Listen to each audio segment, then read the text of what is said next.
Assalamualaikum warahmatullahi wabarakatuh.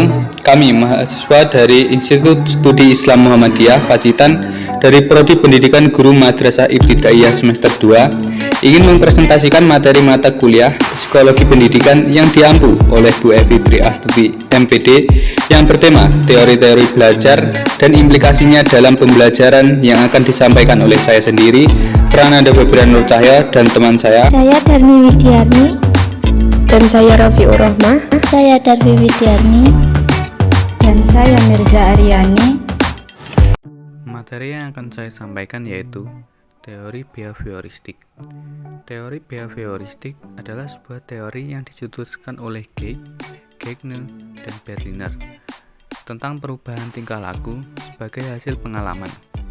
Teori ini berkembang menjadi aliran psikologi belajar yang berpengaruh terhadap arah perkembangan teori dan praktik pendidikan dan pembelajaran yang dikenal sebagai aliran behavioristik.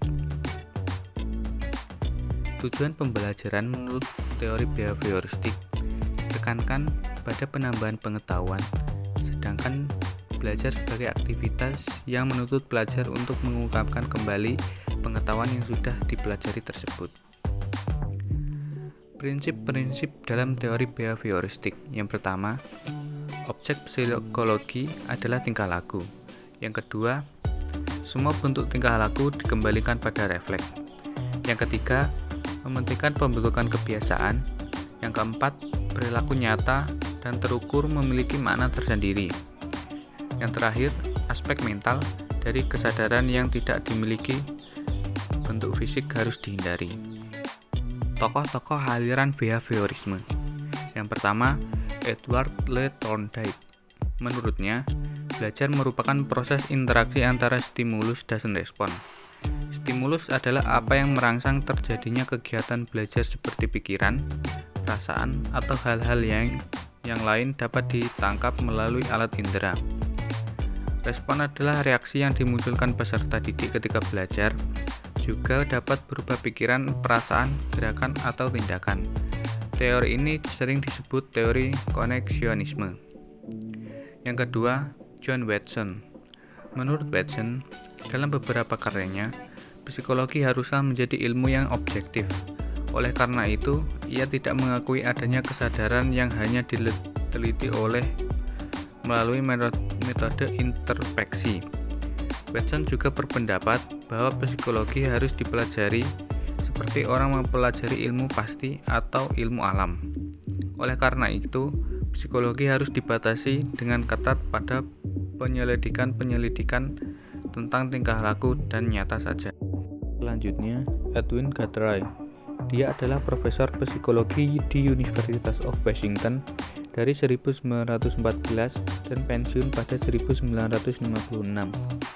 Karya dasarnya adalah The Psychology of Learning yang dipublikasikan pada 1935 dan direvisi pada 1952. Gaya tulisannya mudah diikuti, penuh humor, dan banyak menggunakan kisah untuk menunjukkan contoh ide-idenya. Selanjutnya, Bernhard Friedrich Skinner. Konsep-konsep yang dikemukakan tentang belajar lebih mengungguli konsep para tokoh sebelumnya. Respon yang diterima seseorang tidak sederhana. Konsep yang dikemukakan tokoh sebelumnya, karena stimulus-stimulus yang diberikan akan saling berinteraksi, dan interaksi antar stimulus itu akan mempengaruhi respon yang dihasilkan. Respon yang diberikan ini memiliki konsekuensi-konsekuensi. Konsekuensi-konsekuensi inilah yang nantinya mempengaruhi munculnya perilaku. Materi selanjutnya yaitu tentang teori kognitivisme. Model kognitif ini memiliki perspektif bahwa para peserta didik memproses informasi dan pelajaran melalui upayanya mengorganisir, menyimpan, dan kemudian menemukan hubungan antara pengetahuan yang baru dengan pengetahuan yang telah ada. Penelitian yang mengembangkan teori kognitif ini adalah Ausubel, Brunner, dan Gardner.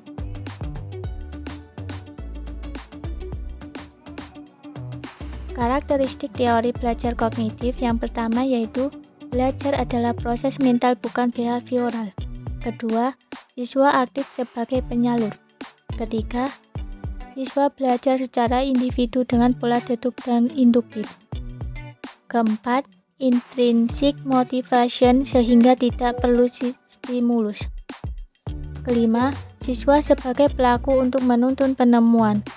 Dan yang terakhir, guru memfasilitasi terjadinya proses insight.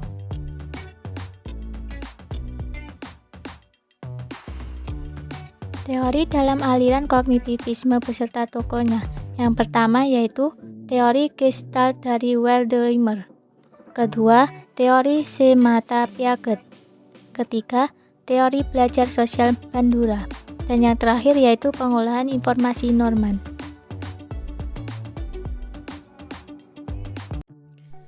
Di sini saya akan menjelaskan tentang teori konstruktivisme. Konstruksi sendiri merupakan penjelasan tentang membangun, sedangkan dalam konteks filsafat pendidikan dapat diartikan konstruktivisme merupakan suatu upaya membangun tata susunan hidup yang berbudaya modern. Konstruktivisme merupakan landasan berpikir atau filosofi pembelajaran konseptual, yaitu bahwa pengetahuan dibangun oleh manusia sedikit demi sedikit, yang hasilnya diperluas melalui konteks yang terbatas dan tidak tiba-tiba terjadi. Menurut asalnya, teori konstruktivisme bukanlah teori pendidikan, melainkan berasal dari disiplin filsafat, khususnya filsafat ilmu. Pada tatanan filsafat, teori ini membahas mengenai bagaimana proses terbentuknya pengetahuan manusia. Menurut kaum konstruktivis, belajar merupakan proses aktif siswa mengkonstruksi pengetahuan. Proses tersebut dijelaskan sebagai berikut. Yang pertama adalah belajar berarti membentuk makna. Yang kedua, konstruksi makna suatu proses yang berkelangsungan terus-menerus. Yang ketiga, belajar bukan kegiatan mengumpulkan fakta, melainkan lebih berorientasi pada pengembangan berpikir dan pemikiran dengan cara membentuk pengertian yang baru. Yang keempat, proses belajar yang sebenarnya terjadi pada waktu sekamata seseorang dalam keraguan yang merangsang pemikiran lebih lanjut.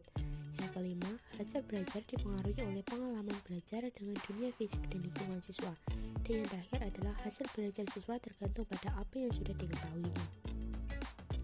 Bagi kaum konstruktivis, belajar merupakan suatu proses organik untuk menemukan sesuatu, bukan suatu proses mekanik untuk pengumpulan fakta. Berdasarkan asumsi-asumsi tersebut dapat disimpulkan bahwa menurut teori konstruktivisme, belajar adalah proses pengonstruksi pengetahuan dengan cara mengabstraksi pengalaman sebagai hasil interaksi antara siswa dengan realitas, baik realitas pribadi, alam maupun realitas sosial. Adapun prinsip-prinsip teori belajar konstruktivis adalah sebagai berikut. Yang pertama adalah pengetahuan dibangun oleh siswa sendiri. Yang kedua, pengetahuan tidak dapat dipindah dari guru ke murid kecuali hanya dengan keaktifan murid sendiri untuk menalar. Yang ketiga, murid aktif mengonstruksi secara terus-menerus sehingga selalu terjadi perubahan konsep ilmiah. Yang keempat, guru sekedar membantu sarana dan situasi agar proses konstruksi berjalan lancar. Yang kelima, menghadapi masalah yang relevan dengan siswa. Yang keenam, struktur pembelajaran konsep utama pentingnya sebuah pertanyaan. Yang ketujuh, mencari dan menilai pendapat siswa. Dan yang terakhir adalah menyesuaikan kurikulum untuk menanggapi anggapan siswa. Baik, materi selanjutnya yaitu implikasi teori belajar dalam pembelajaran. Yang pertama, implikasi teori behavioristik. Implikasi teori belajar behavioristik dalam pembelajaran tergantung dari beberapa hal, seperti tujuan pembelajaran, sifat materi pelajaran, karakteristik siswa, media, dan fasilitas pembelajaran uang tersedia. Pelopor terpenting teori ini adalah Pavlov, Watson, Skinner, Thorndike, Gould, dan Guthrie. Pembelajaran yang dirancang pada teori behavioristik memandang bahwa pengetahuan adalah objektif, pasti, tetap, tidak berubah. Fungsi min atau pikiran adalah untuk menjiplak struktur pengetahuan yang sudah ada melalui proses berpikir yang dapat dianalisis dan dipilih. Sehingga makna yang dihasilkan dari proses berpikir seperti ini ditentukan oleh karakteristik struktur pengetahuan tersebut.